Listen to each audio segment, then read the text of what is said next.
नमस्कार साथियों, स्वागत है आप सभी का वाईफाई स्टडी 2.0 पर। मैं हूं अंकित अवस्थी, आप हैं मेरे साथ में आज के इस महत्वपूर्ण सेशन पर चर्चा करने के लिए। चर्चा इसलिए खास है क्योंकि महंगाई पर नियंत्रण जहां एक और सरकार के लिए चुनौती बना हुआ है, लेकिन महंगाई को नियंत्रित करने की जिम्मेदारी असल में आरबीआई के पास है। परिस्थितियां ये हुई कि 3 लगातार क्वार्टर्स में निर्धारित महंगाई ब्रैकेट को पूरा ना कर पाने पर आरबीआई ने अपनी एक विशेष बैठक बुलाई है।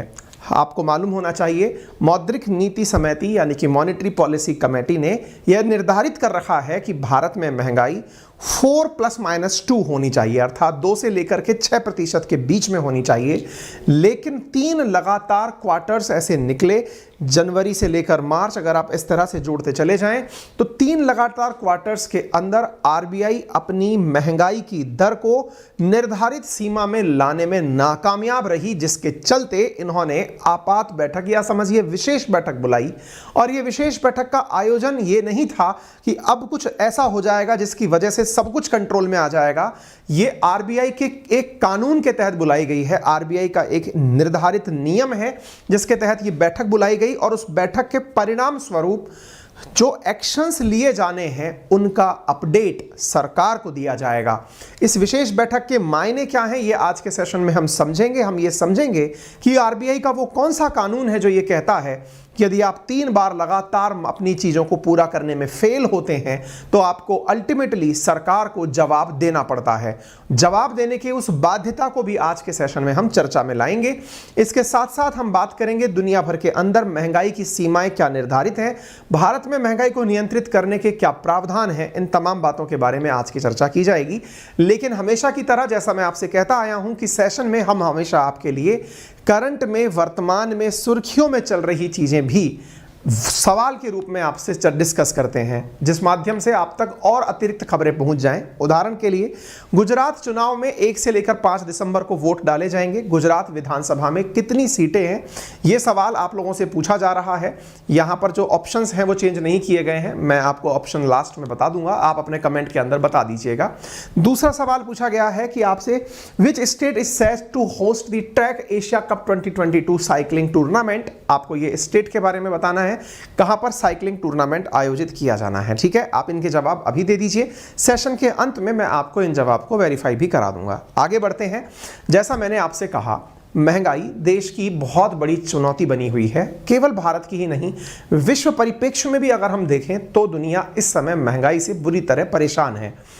लेकिन हमें तो अपनी ही चिंता करने का अधिकार है। ऐसी स्थिति में हमने अपनी चिंता की और चिंता का दर आपको हमने बताया भी था कि महंगाई ने 8 साल का रिकॉर्ड तोड़ा था।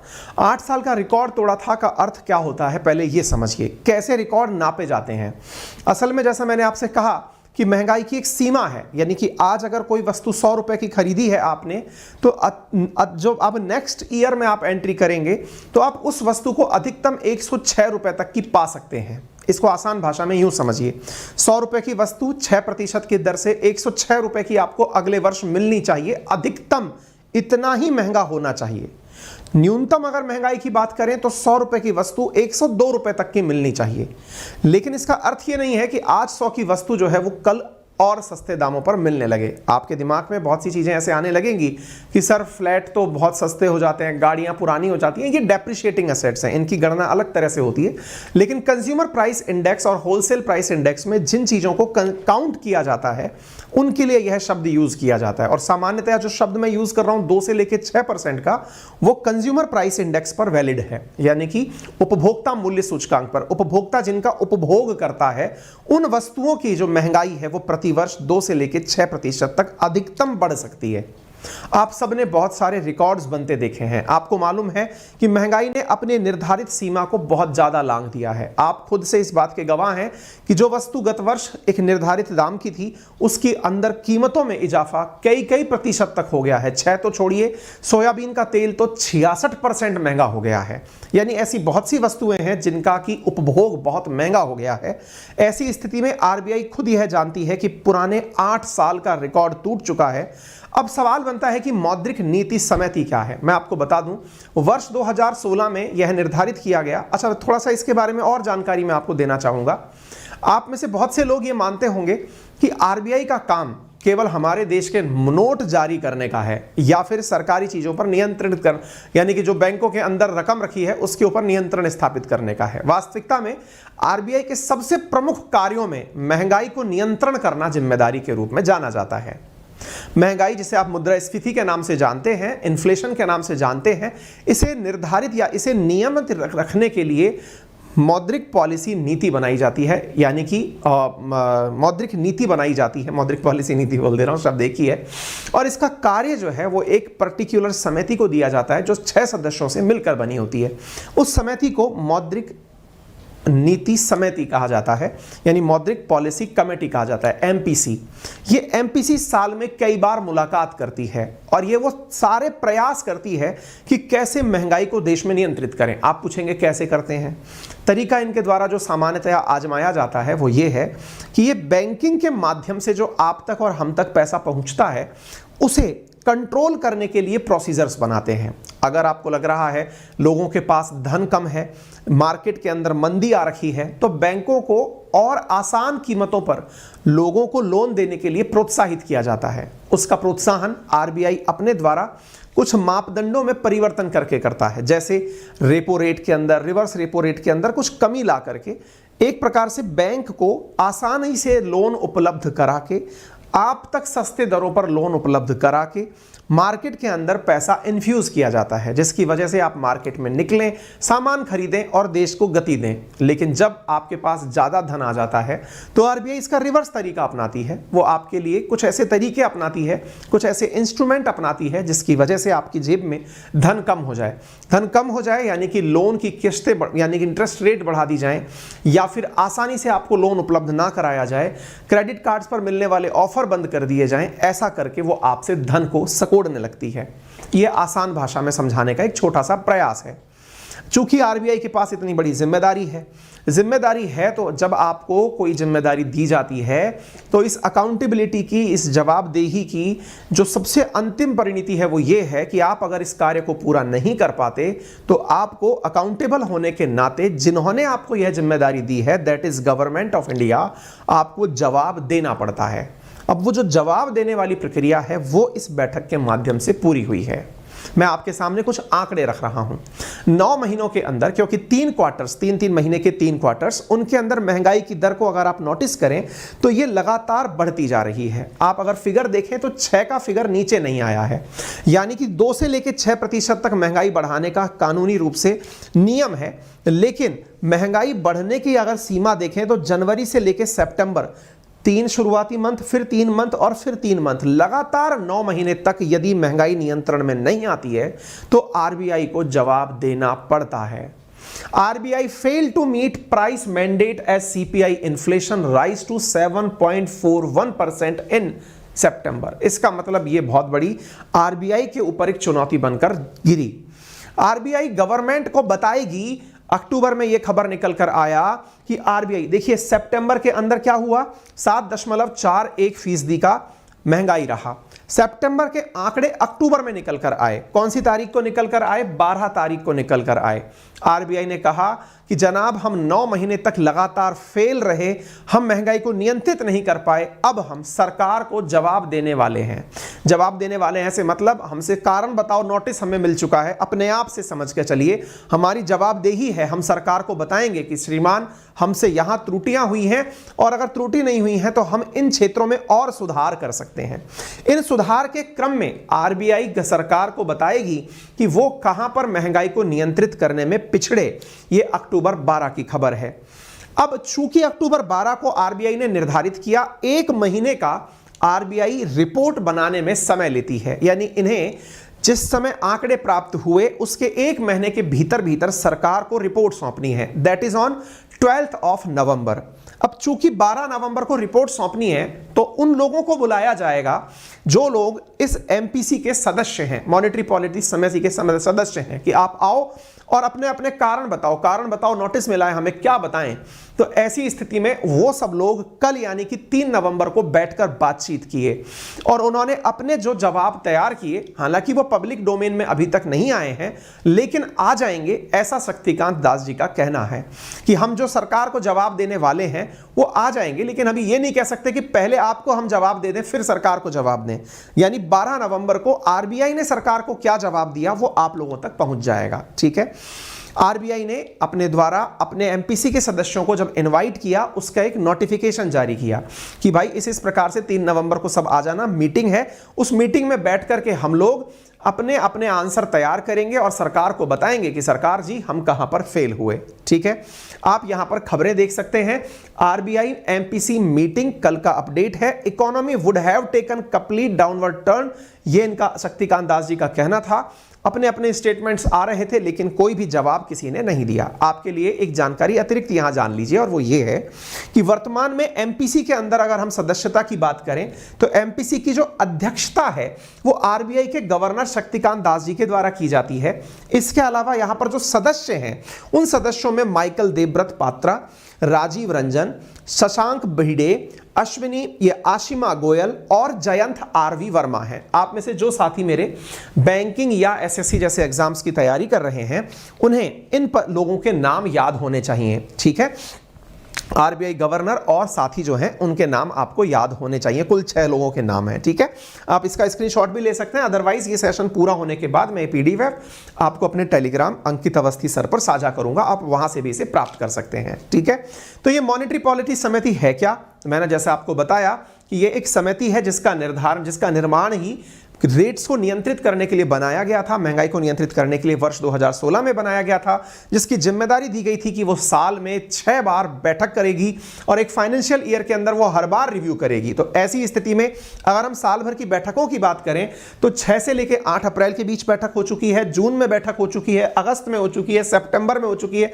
दिसंबर में होने वाली है, फरवरी में होने वाली है। ये सारी डेट निर्धारित हैं। नवंबर का कोई प्लान नहीं था, लेकिन इस नवंबर के प्लान को एग्जीक्यूट करने के लिए बुलाया गया। कारण क्या है आप यहां पर ये महंगाई की दर से समझ सकते हैं।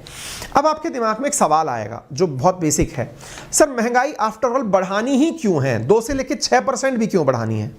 इसलिए बढ़ानी है क्योंकि हमारे पास में संसाधन सीमित हैं, हम बढ़ा नहीं रहे, हमारी जनसंख्या बढ़ रही है, डिमांड बढ़ रही है, तो स्वाभाविक है कि मांग के साथ साथ सप्लाई चेन में थोड़ा भी गड़बड़ होता है और अल्टीमेटली जीडीपी में भी महंगाई का बहुत बड़ा कंट्रीब्यूशन होता है। असल में आप जब इस बात को समझते हैं तो मैंने आपके लिए कुछ दुनिया के रेफरेंस रख दिए जिसके माध्यम से आप ये समझ पाएंगे कि क्या पूरी दुनिया में भी हमारी तरह ही चलता है क्या।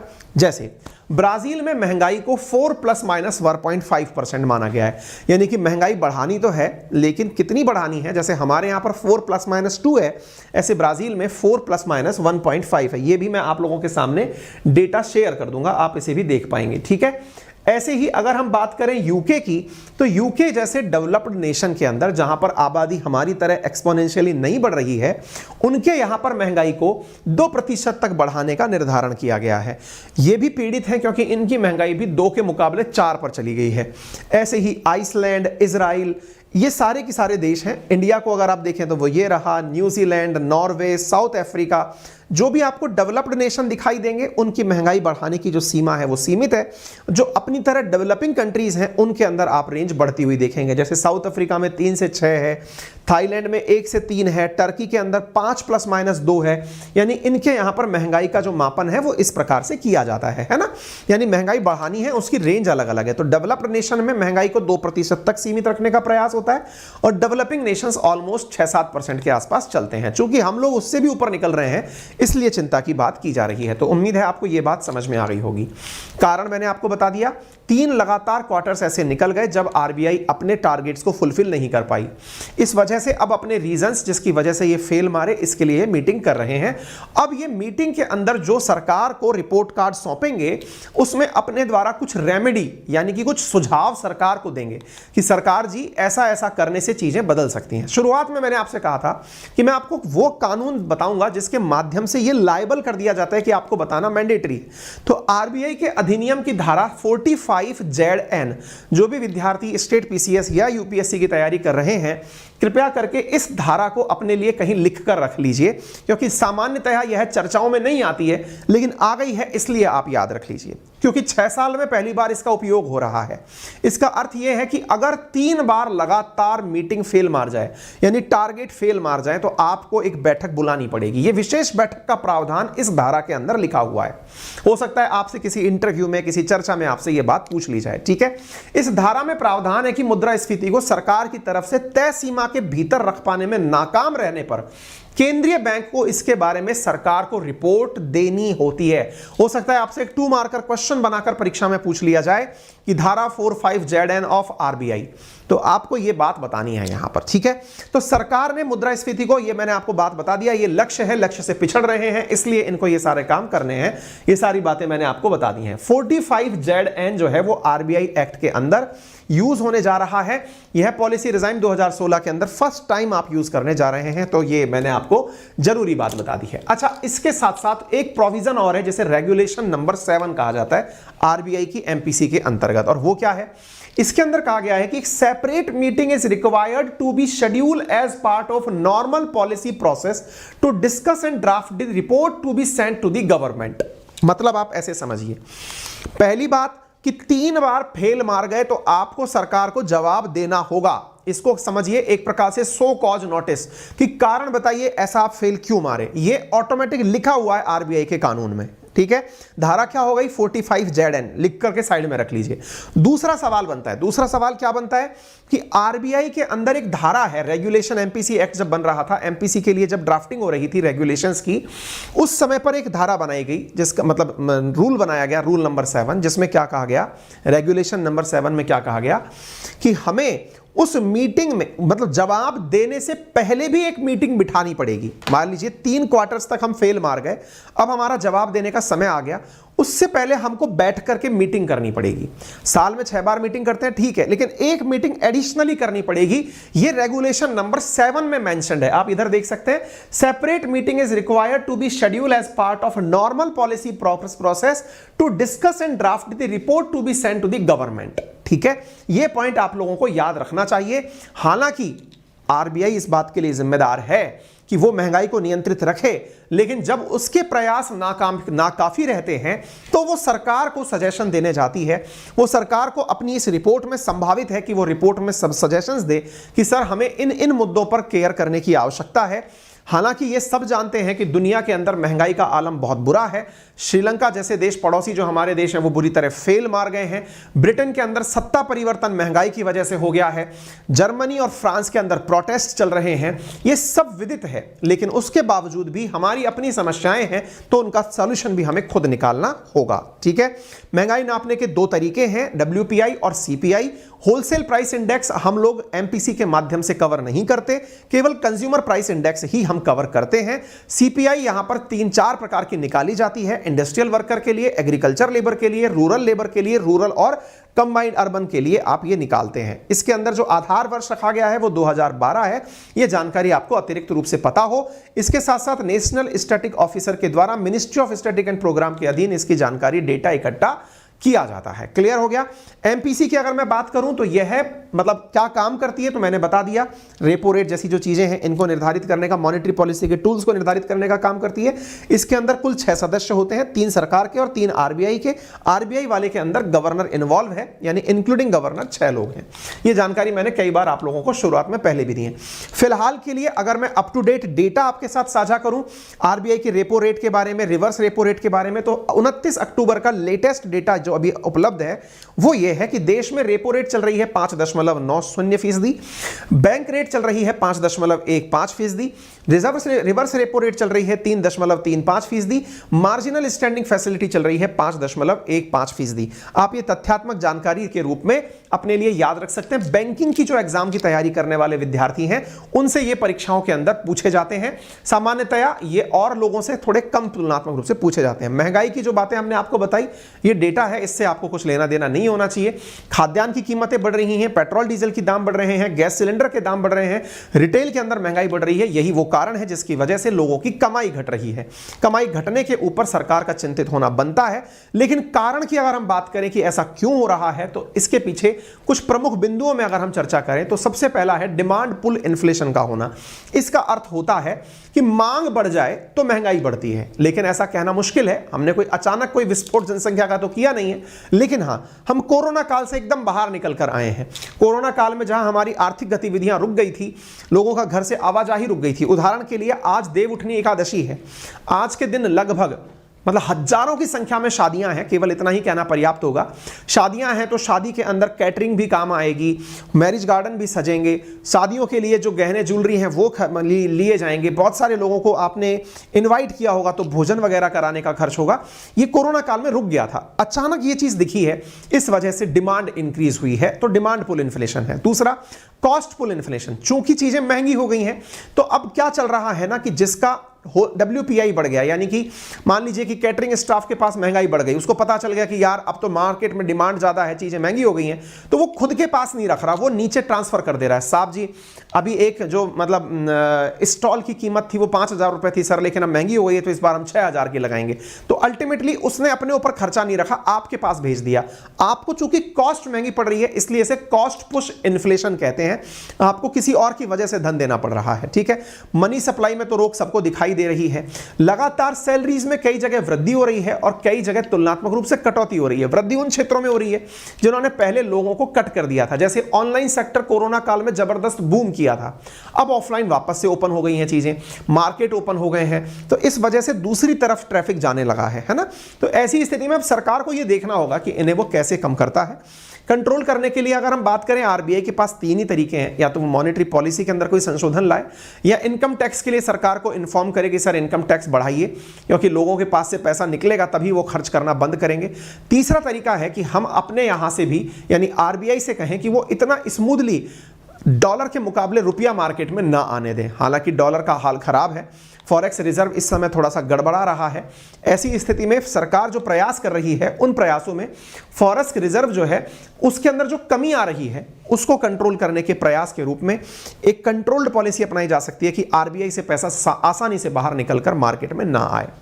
फिलहाल के लिए इतना ही। जानकारी पसंद आई हो तो अपने सभी साथियों के साथ इसे साझा करें। सेशन की शुरुआत में मैंने आपसे 2 सवाल पूछे थे। पहला सवाल था गुजरात के चुनाव कितनी सीटों पर होने वाले हैं, तो कुल 182 सीटों पर चुनाव होंगे। पहला फेज 1 दिसंबर को होगा, दूसरा फेज 5 दिसंबर को होगा। पहले फेज में 89 सीटों पर इलेक्शन होगा, दूसरे फेज में 93 सीट पर इलेक्शन होगा। कुल सीटें 182 हैं। यहां पर 4.90 करोड़ आबादी वोटर की है। पहली बार वोट डालने के लिए 4.6 लाख लोग ऐड हो रहे हैं। पुरुष वोटर यहां पर 2.53 करोड़ हैं, महिला वोटर 2.37 करोड़ यहां पर हैं। चुनाव आयोग 10 अक्टूबर 2022 की सूची के अनुसार यह डेटा आपके सामने रखा गया है। दूसरा सवाल पूछा गया था कि हाल ही के अंदर ट्रैक एशिया कप जो साइकिलिंग के लिए है वो केरला के अंदर होस्ट किया जा रहा है। होस्ट यानी कि मतलब ये खुद अपना इसको कर रहा है, तिरुवनंतपुरम केरला की राजधानी। ये अतिरिक्त जानकारी आपको पता होनी चाहिए। फिलहाल के लिए इतना ही। अनअकैडमी पर मेरा रेफरल कोड है अंकित 10, जिसका यूज करके आप अनअकैडमी के किसी भी सब्सक्रिप्शन पर पा सकते हैं 10% तक का डिस्काउंट। उम्मीद है आपको सेशन पसंद आया होगा। धन्यवाद।